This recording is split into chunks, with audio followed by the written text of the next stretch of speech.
Going on. Hello बच्चों, क्या हाल? बढ़िया एकदम। भाई साहब, आपको थंबनेल और टाइटल से पता लग ही गया होगा कि आज की इस वीडियो में बात करने वाले हैं the best way to read NCERT. Sir ji, एक वो कौन सा सही रास्ता है एनसीईआरटी पढ़ने का?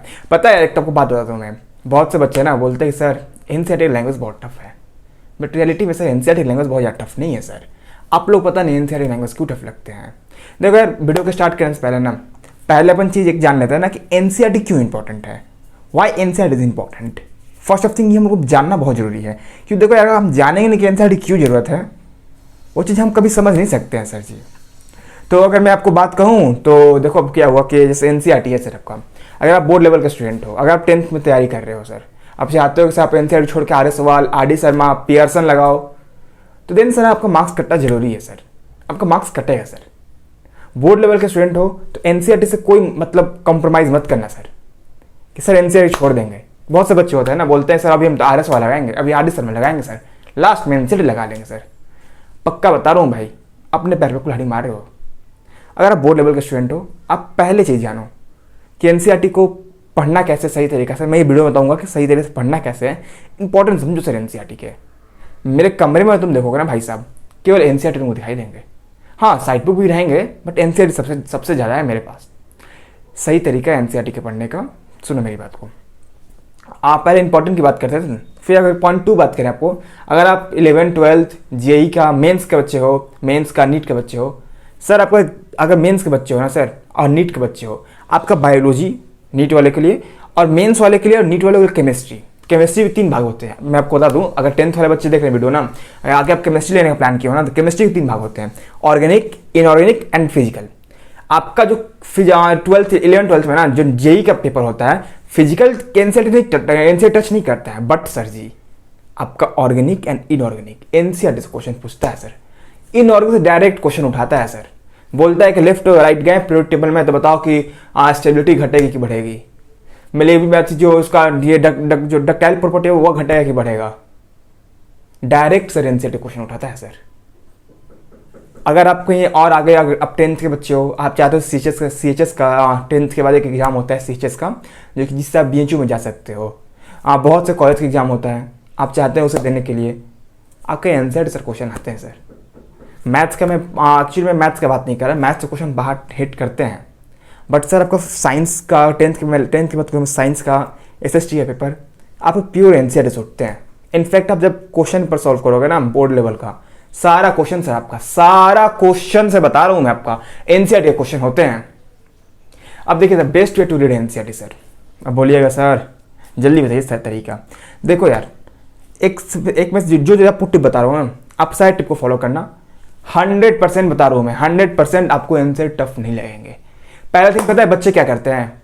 वैसे बहुत से बच्चे हैं ना, बोलेंगे ना कि पढ़ाई पे कौन पैसा खर्चा करने वाला है, कौन पढ़ेगा इतना, वो भैया दीदी से बुक ले लेते हैं। आप भैया दीदी से बुक लोगे ना, वो भैया दीदी ऑलरेडी एनसीईआरटी रंग के रखे होंगे। वो भैया दीदी तुमसे कई ज़्यादा चतुर हैं।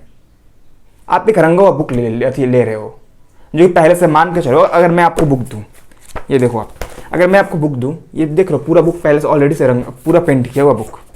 आप ये पेज पलटो या ये पेज पलटो, देख रहे हो ये सर, देख लो सर, ये एक्चुअली 12th की फिजिक्स की बुक है।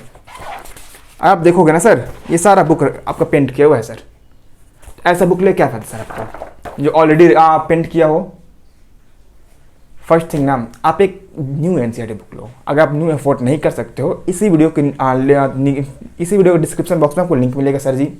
उस डिस्क्रिप्शन बॉक्स चेक करना, लिंक पे क्लिक करना, आपके ई बुक सीबीएसई के वेबसाइट पहुंचोगे, आप एनसीईआरटी के ई बुक 10th वाले, 11th वाले, 12th वाले तीनों के लिए बता रहा हूँ मैं, आप एनसीईआरटी का ई बुक डाउनलोड कर लोगे सर। अब से आप एनसीईआरटी का ई बुक डाउनलोड कर लिए, प्रिंट करा लो। अगर बात करूँ आपको, तो ये मिला जाकर 500 पेज का है। इसका मतलब इसका 2 पार्ट है, पार्ट 1 पार्ट 2, टोटल मिला 500 पेज। क्या सर, मुश्किल 2 या 300 पड़ेगा सर आपको। वैसे बुक सस्ता पड़ जाएगा, आप ऐसा बुक लोगे तो। करा लिए सर अब जी आप। अब देखिए सर, आपको एनसीईआरटी टोटल 4 बार रीडिंग लगानी है सर, टोटल 4 बार रीडिंग लगानी है। अब 4 बार रीडिंग ऐसे से लगाना है कि आप मान के चलो कि आप पहला बार रीडिंग देखें, पहला बार आप पहला चैप्टर स्टार्ट किया है। देखो पहले मैं 10th वाले डिस्कस करता हूँ। अगर मान के चलो 10th वाले बच्चे हैं, 10th 12th दोनों सुनना ध्यान से। आप जब पहला चैप्टर पर स्टार्ट किए हैं, अगर मैं आपको पहला चैप्टर लूँ, देखिए सर, अगर मान के चलो आप पीरियोडिक टेबल स्टार्ट करते हो सर, आपने पीरियोडिक टेबल स्टार्ट किया, चैप्टर उठा लिया आपने, बहुत खुशी खुशी, दिल खुश।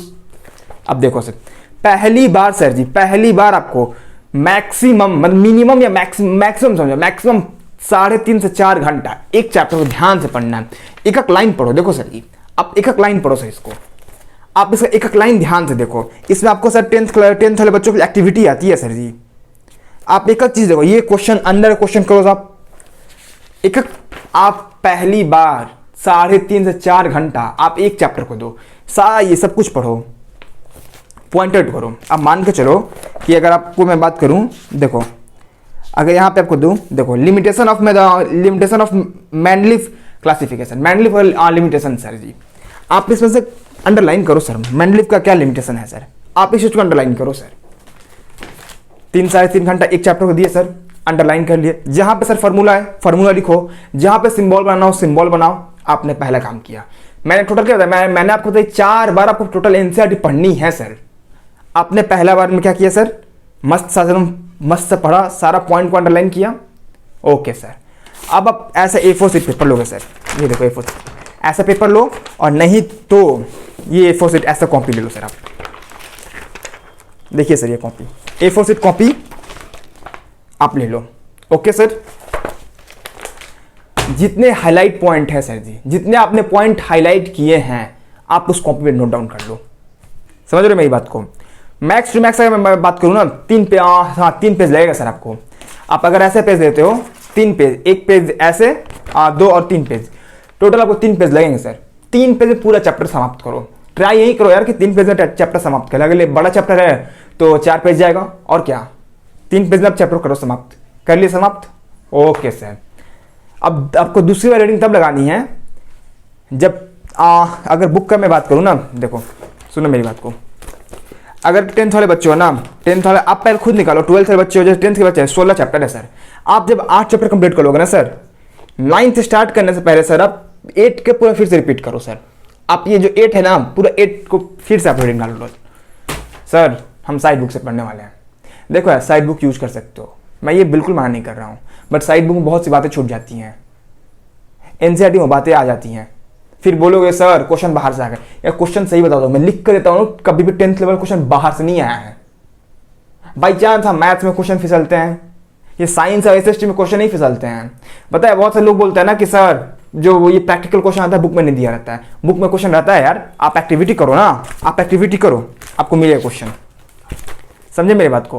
अब सेकेंड बार सर आप जब उस टाइम पढ़ोगे ना, आप उस टाइम क्या करोगे, जितने पॉइंट हाईलाइट थे, अगर आपको मैं दिखाऊं, देखो सेकेंड बार क्या करोगे ना कि देखो जितने ये सारे पॉइंट हाईलाइट है ना, आप इस पे ज़्यादा फोकस करोगे, आप सारे हाईलाइट पॉइंट पे फोकस करोगे, और देन उसके बाद पॉइंट को फोकस करने के बाद आप फिर से नोट्स बनाओगे सर। 2 बार नोट्स जी, आपको याद रहेगा बहुत अच्छे से। जब दूसरा बार नोट्स बनाओगे ना सर, तो आपका जो 3 पेज का नोट्स था वो सिमेट का आपके 2 पेज में, बहुत होगा तो 1.5 पेज में फिक्स हो जाएगा सर। 2 पेज में या 1.5 पेज में फिक्स हो जाएगा सर आपका। ओके सर, बात समझ गए सर। तीसरी बार कब पढ़नी है सर? आप तीसरी बार बुक का फिर से फुल रीडिंग लगाओगे सर, फिर से फुल रीडिंग बता रहा हूं मैं। अब देखो बच्चा होता क्या है, आपको मैं बताता हूं। आपने पहला बार, देखो मैं खुद बताता हूं आपको, मैंने यहां तक पढ़ाई किया, फिर एक इंपॉर्टेंट पॉइंट छूट गया मेरा। समझ रहे हो मेरी बात को? एक इंपॉर्टेंट पॉइंट मेरा छूट गया, अब तो मेरे नोट्स में छूट गया। अब बार मैं हाईलाइट पॉइंट में पढ़ रहा हूं, जो मैंने पॉइंट हाईलाइटेड किए थे मैं वहीं ना पढ़ रहा हूं जी। अब बाकी तो मैं पॉइंट छूट गया, मार्क्स तो कट सकते हैं। इसीलिए सर जी, जब जो तीसरा रीडिंग करोगे ना, आप फुल रीडिंग करोगे सर, डेडिकेशन के साथ रीडिंग करोगे। अब बोलोगे सर 3 घंटा दूंगा टाइम, नहीं सर, थोड़ा फास्टली रीडिंग करना, तब तक आपका बहुत से कंसेप्ट क्लियर हो चुके होंगे। यहाँ पे करके बुक को बंद कर देना, ऑब्जेक्टिव लगाना, एमसीक्यू लगाना, क्वेश्चन सॉल्व करना। देन उसके बाद सर जी, जब एग्जाम का टाइम आएगा ना सर, एग्जाम के कुछ टाइम पहले, मतलब 10 दिन पहले, 20 दिन पहले बुक खोलोगे, मस्त सा पूरा बढ़िया से एकदम खोल के देखोगे सारा कुछ, सब कुछ जितना मतलब आपने पॉइंट हाईलाइट किए थे वो सारा हाईलाइट, केवल हाईलाइट पॉइंट पढ़ोगे सर। हाईलाइट पॉइंट से फायदा क्या होगा ना, एग्जाम पर टाइम सेव होगा सर आपका जो जितना आपके रिवीजन करना होगा उसमें टाइम सेव होगा। नोट्स तो बना ऑलरेडी तुम बना रखे हो, तुमने 2-2 नोट्स बना लिया, खुद से नोट्स बनाया, एक कोचिंग का नोट्स होगा ही, 3 नोट्स स्कूल का नोट्स होगा ही, 4 नोट्स। आपके पास टोटल 4 नोट्स हैं सर। आप ये 4 नोट्स को ना 4 बार रिवाइज करोगे, भाई साहब आपके 100 और 100 फोड़ने का चांस बिल्कुल सिक्योर हो गए। यही सही तरीका है सर एनसीईआरटी पढ़ने का। देखो यार, अगर मान के चलो कि अब देखो, मैं सही बता रहा हूँ आपको, अगर आप नीट के स्टूडेंट हो, मेंस के स्टूडेंट हो, आपके क्वेश्चन सर आते हैं, आपके एनसीईआरटी क्वेश्चन उठाते हैं सर। इनफैक्ट फिजिक्स की मैं बात कर रहा हूँ सर, फिजिक्स से भी उठाते हैं। आप बोलोगे सर मैथ्स के लिए क्या करूँ? भाई देखो, अगर 10th वाले स्टूडेंट हो, 12th वाले स्टूडेंट के बोर्ड लेवल की बात कर रहे हो, आप मैथ्स में RSO वाला साइट से यूज कर सकते हो। और वैसे देखो, मान के चलो अगर तुम 10th के स्टूडेंट हो, मैं अपने ही चैनल पे ना 10th क्लास का RSO वाला क्वेश्चन, RD शर्मा वाला क्वेश्चन, इंपॉर्टेंट क्वेश्चन जो हर साल रिपीट करता है, जो हर साल लोग बोलते हैं ना बाहर से क्वेश्चन आता है सर जी, मैंने वही सीरीज स्टार्ट कर रखा है। मैंने अभी रियल नंबर को चैप्टर खत्म कर दिया। मैंने रियल नंबर का जितने क्वेश्चन बाहर से आते हैं ना, मैंने वो करा दिया है।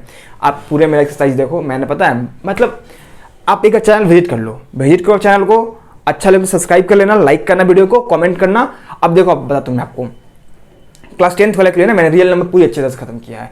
पहले मैंने रियल नंबर का थ्योरी पार्ट दिया है, पूरा अप्रोक्स 3 या 4 लेक्चर होगा, थ्योरी खत्म है, पूरा बढ़िया थ्योरी खत्म है। आप ट्रिको देखो, इतना मस्त पढ़ा है। फिर मैंने एनसीईआरटी क्वेश्चन कराए हैं सर, एक्सरसाइज 1.1, 1.2, 1.3, 1.4, पूरा चारों मैंने करा रखा है। फिर उसके बाद मैंने PYQ, मैंने अभी आपको PYQ कराया है, सॉरी अभी मैंने आपको PYQ करा दिया है sir, PYQ previous year question sir ji. और देन उसके बाद आपका RS और RD शर्मा मैंने अभी करा दिया, इंपॉर्टेंट क्वेश्चन सर, ताकि आगे चलो प्रॉब्लम ना हो। समझे मेरी बात को? 10th वाले हो, चैनल कहाँ से पढ़ोगे? यहीं से पढ़ोगे। कौन से प्लेटफॉर्म? Talent hub sir. एक बार विजिट कर लेना चैनल को, वीडियो को देख लेना और पढ़ाने का तरीका देखना यार। मुझे तो लगता है कि मतलब ठीक ठाक है, अगर आपको भी लगता है ठीक ठाक है देन ठीक है, वीडियो कंटिन्यू करेंगे। आज के बस वीडियो में बस इतना ही, कल मिलते हैं, कल से फिर से बात करेंगे। अभी आपका बहुत ही जल्द एक्सरसाइज 8.4 आने वाला है सर जी। और इसके बाद जो एक नई वीडियो आएगी ना सर, क्लास 10th वाले के लिए मैंने बनाया है best book of class 10th। मतलब क्लास 10th में ऐसा कौन सा बुक है सर जिस पर फोकस करके ना आप 100 फोड़ सकते हो। इट्स मीन्स पूरे 100 मार्क्स आप उतना पढ़ लो ना, मोर देन सफिशिएंट हो। मैंने वो बनाया है सर जी, ठीक है। तो चैनल को सब्सक्राइब कर लो, लाइक करो, और वीडियो अभी आने वाली है sir ji, best book of class 10th। चलिए मिलते हैं नेक्स्ट वीडियो में, तब तक के लिए ऑल द वेरी बेस्ट, पढ़ाई करते रहें, बाय बाय।